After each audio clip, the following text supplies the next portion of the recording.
മകനെ നിനക്കെൻ്റെ മണമാണ്, മനസ്സാണ്, മറവിക്ക് കൈതൊടാനാവാത്ത നിറവാണ്.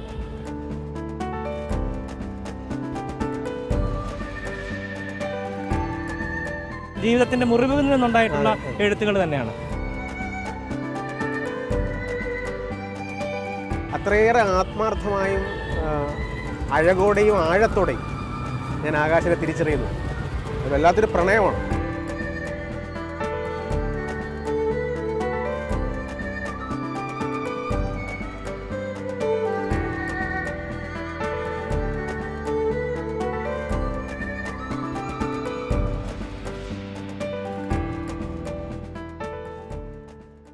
നമസ്കാരം. കലോത്സവം പലപ്പോഴും ഈ പ്രതിഭകളുടെ ഒരു തുടർച്ച കൂടി നമുക്ക് കാണിച്ചു തരുന്ന ഒരു സംഗതിയാണ്.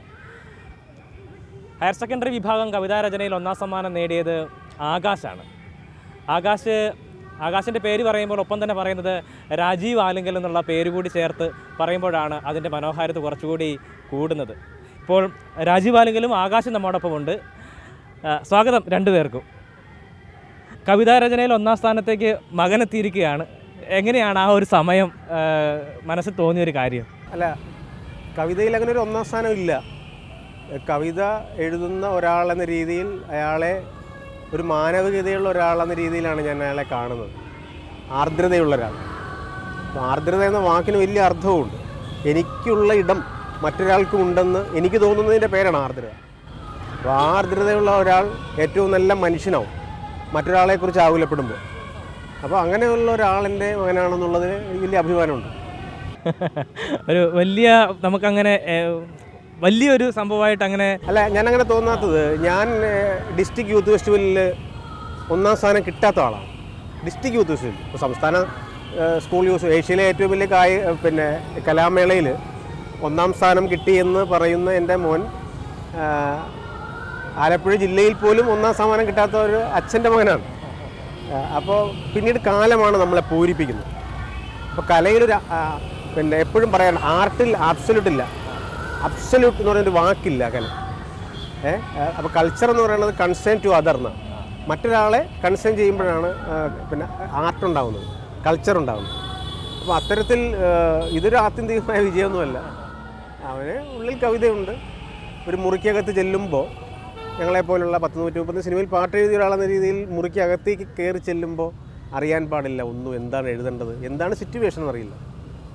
അതിനുശേഷം ഒരു സിറ്റുവേഷൻ പറയുമ്പോൾ മുറിക്കകത്തേക്ക് ഒന്ന് പുറത്തിറങ്ങുമ്പോൾ ഉണ്ടായ പാട്ടുകളാണ് മല്ലു സിംഗിലെയും റോമൻസിലെയും സൗണ്ട് തോമയിലെയും ഹാപ്പി വെഡിങ്ങിലെയും കുട്ടനാടൻ മാർപ്പാപ്പയിലൊക്കെ പാട്ടുകൾ. അതുപോലെ മുറിക്കകത്ത് കയറി ഒരു സിറ്റുവേഷൻ പറഞ്ഞിട്ട് ആ 15 വയസ്സ് കൗമാരത്തേക്ക് പോലും എത്താത്ത അല്ലേ പ്രായത്തിൽ അവർക്ക് തോന്നിയ വിചാരങ്ങളുടെ സാക്ഷ്യപത്രമാണ് ഈ പുരസ്കാരം. നമുക്ക് ആകാശിൻ്റെ ആ കവിത എഴുതിയ അതിൻ്റെ വിശേഷങ്ങൾ കൂടി ഒന്ന് ഈ ഒരു സമയത്ത് അറിയാണല്ലോ. ആകാശ് എങ്ങനെയായിരുന്നു, കവിതയുടെ വിഷയം എന്തായിരുന്നു, ഒപ്പം ആകാശ് എങ്ങനെയാണ് അവതരിപ്പിച്ചത്? ഒന്നുകൂടെ. കവിതയുടെ വിഷയം തനിച്ചിരിക്കുമ്പോൾ ഓർക്കുന്നതെന്നായിരുന്നു. എന്താ പറയുക, ജില്ലയിലും സബ് ജില്ലയിലെയും വിഷയങ്ങൾ തമ്മിൽ വെച്ച് നോക്കുമ്പോൾ സംസ്ഥാനത്തെ വിഷയം എനിക്ക് എന്താ പറയുക നല്ലപോലെ ഇഷ്ടപ്പെട്ടൊരു വിഷയമാണ്. 24 വരിയായിട്ട് തീ പിടിച്ച ഹൃദന്തത്തിൽ നിന്നൊരു തേൻകിനാവ് പതുക്കെ പറക്കുന്നു എന്ന് തുടങ്ങി 24 വരിയിലാണ് എഴുതിയിരിക്കുന്നത്.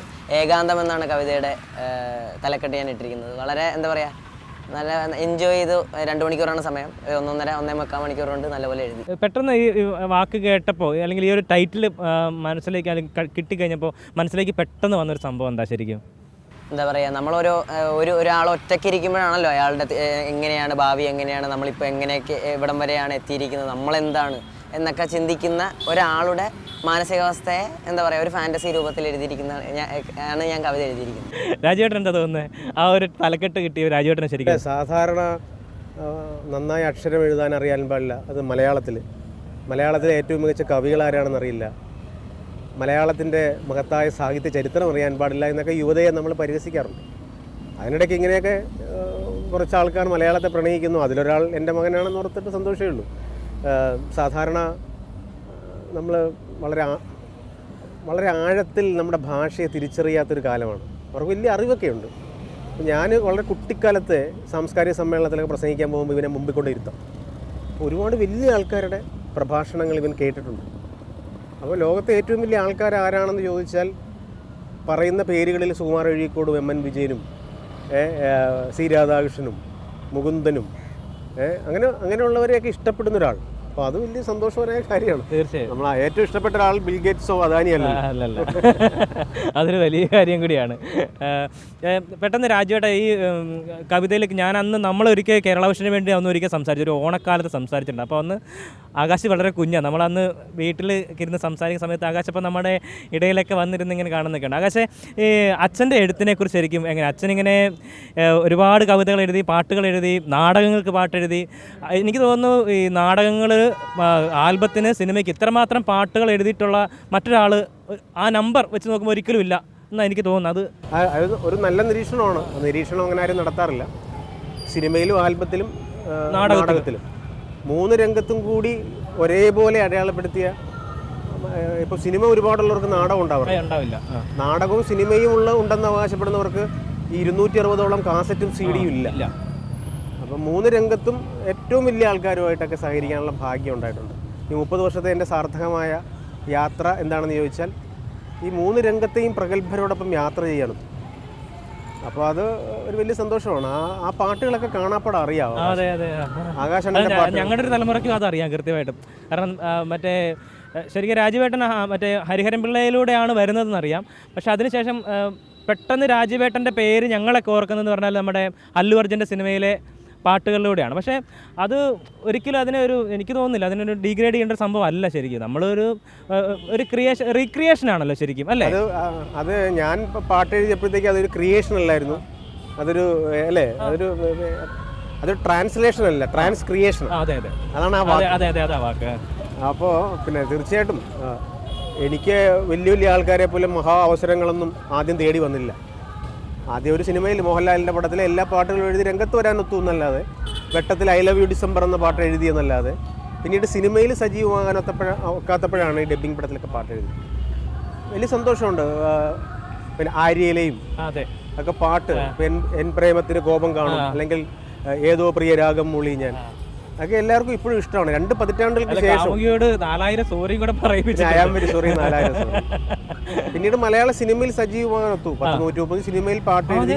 അതല്ല ഒരു നമ്പറല്ലേ രാജുവേട്ടാ, അത് അങ്ങനെ 10-22 വർഷം നിൽക്കാൻ കഴിയും.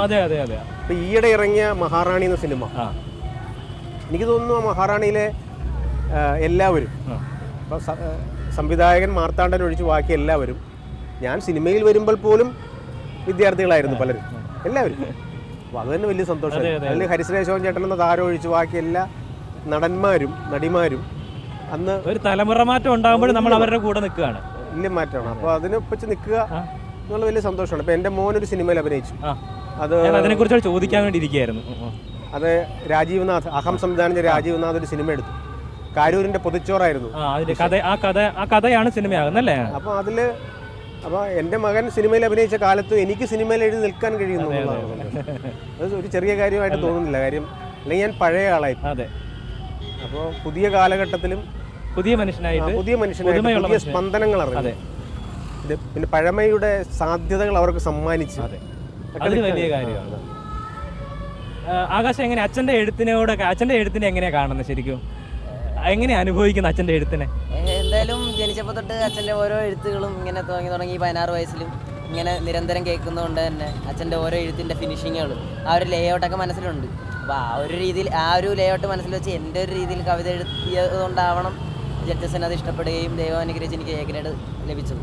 പിന്നെ അച്ഛൻ്റെ എല്ലാ പാട്ടുകളും എന്താ പറയുക, 4000 പാട്ടുണ്ടെങ്കിൽ ഒരു ഒട്ടുമിക്കത് എനിക്ക് കാണാപ്പാടെ അറിയാം, ദൈനംദിനം കേൾക്കുന്നതുകൊണ്ട് ഒരു വലിയൊരു സന്തോഷം. അച്ഛൻ്റെ കവിതകൾ ഞാൻ ശരിക്കും രാജുവേട്ടൻ്റെ കവിതകൾ ഒരു ഒറ്റ നക്ഷത്രം ഇങ്ങനെ വന്നിട്ട് മോനെ എന്ന് വിളിക്കുന്ന സംഭവം, അമ്മയെന്ന് തിരിച്ചു വിളിക്കുന്നത്, ഏകാകിയുടെ ഗീതം, അത് ഞാനിങ്ങനെ പാതിയാമത്തിൽ ഒരു താരകം രാഗാർദ്രമായി വന്നുദിക്കും, മിഴിയാലെ മെല്ലെ ഒഴിഞ്ഞുകൊണ്ട് മകനേ എന്നെ വിളിക്കും.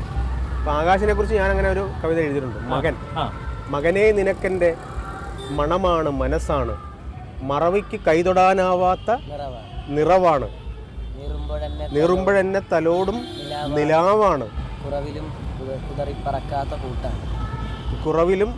കുതറിപ്പറക്കാത്ത കൂട്ടാണ്.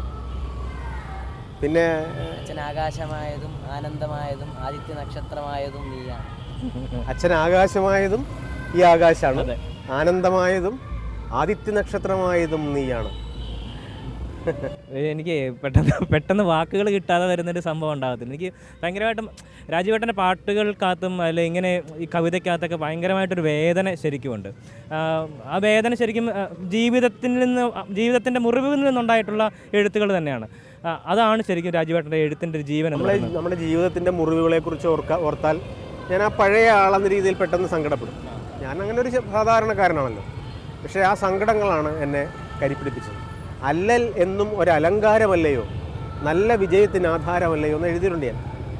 അപ്പോൾ അനുഭവിച്ച സങ്കടങ്ങൾ ഞാൻ ഒരിക്കലും ഒരു ലേഖനം പോലെ എഴുതാത്തത്. എനിക്ക് പേടിയാണ് എൻ്റെ ഭൂതകാലത്തെ സങ്കടം ഒന്ന് എഴുതാൻ പോലും.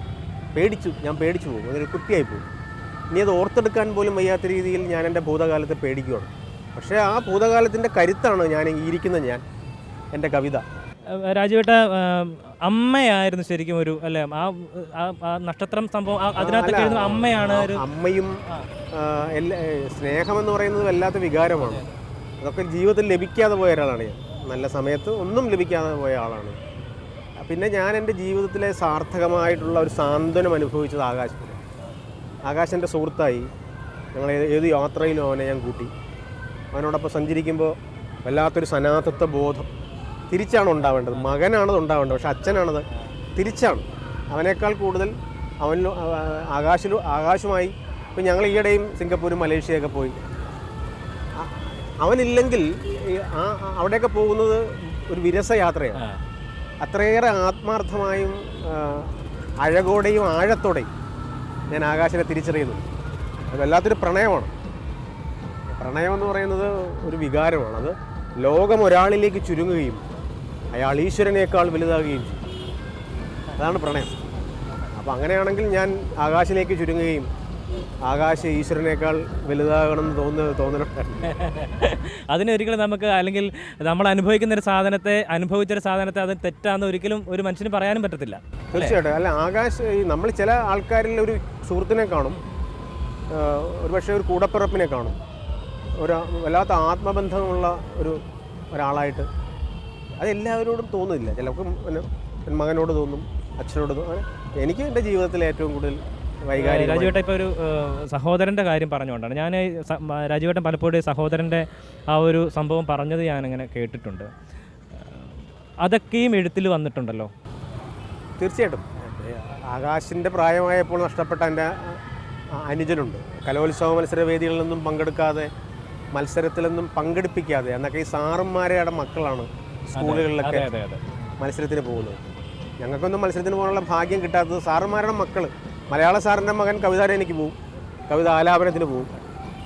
സയൻസ് ടീച്ചറുടെ പിന്നെ ആൾ ഒരു ടി വിയും ഉണ്ടായിക്കൊണ്ട് പോകും എക്സിബിഷന്, അല്ലേ? അങ്ങനെയാണ്. അപ്പോൾ അങ്ങനത്തെ ഒരു കാലഘട്ടത്തിൽ മത്സരത്തിൽ പങ്കെടുക്കാനാവാതെ നിഷ്കാസിതനായി നിരാലംബതയോടെ സഞ്ചരിച്ചവരാണ് ഞങ്ങളൊക്കെ.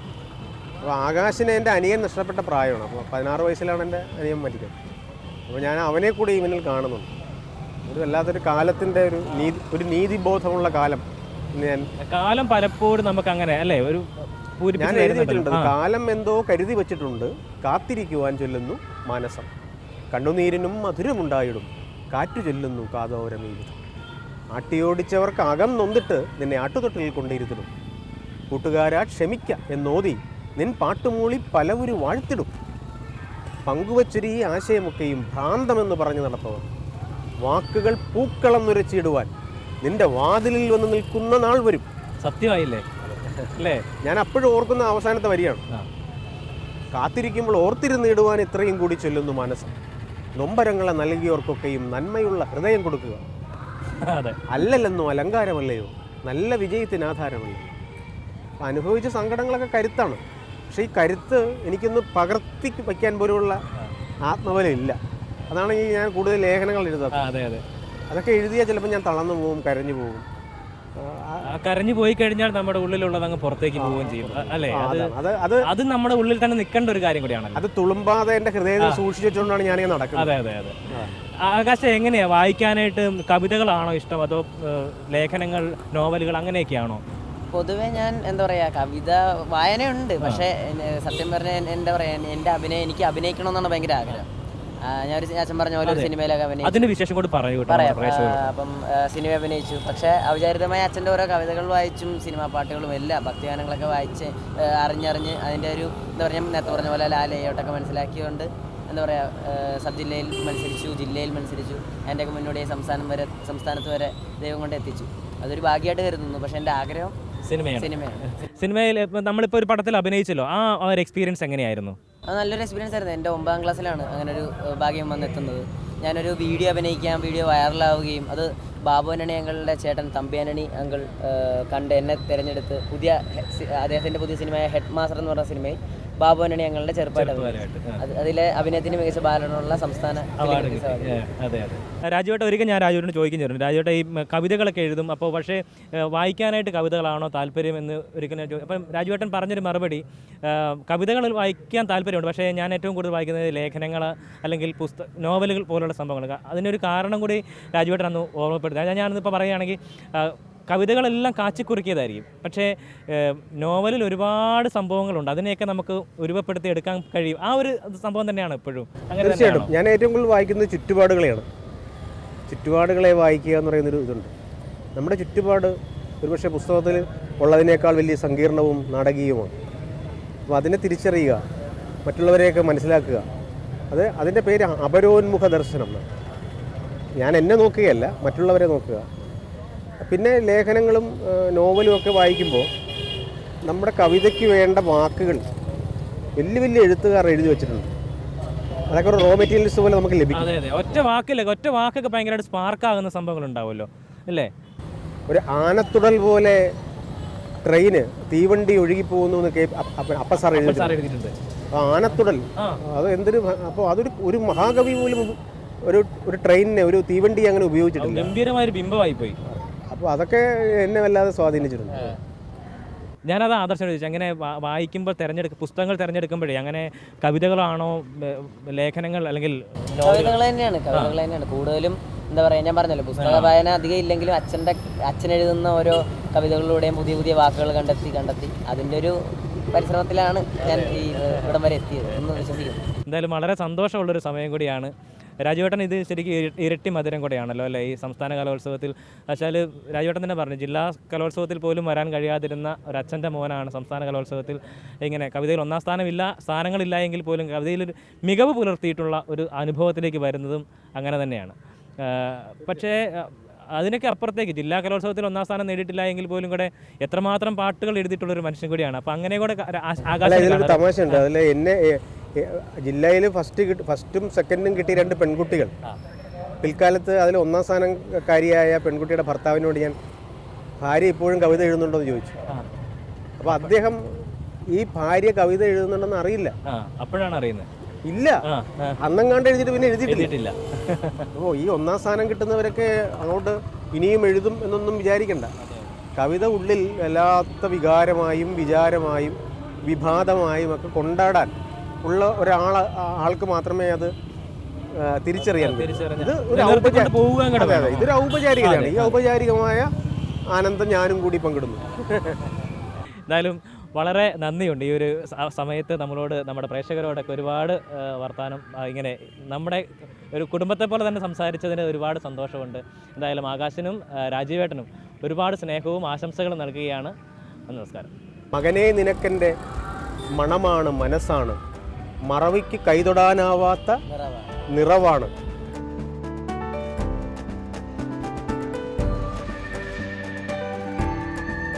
ജീവിതത്തിന്റെ മുറിവുകളിൽ നിന്നുണ്ടായിട്ടുള്ള എഴുത്തുകൾ തന്നെയാണ്. അത്രയേറെ ആത്മാർത്ഥമായും അഴകോടെയും ആഴത്തോടെയും ഞാൻ ആകാശനെ തിരിച്ചറിയുന്നു. അത് വല്ലാത്തൊരു പ്രണയമാണ്.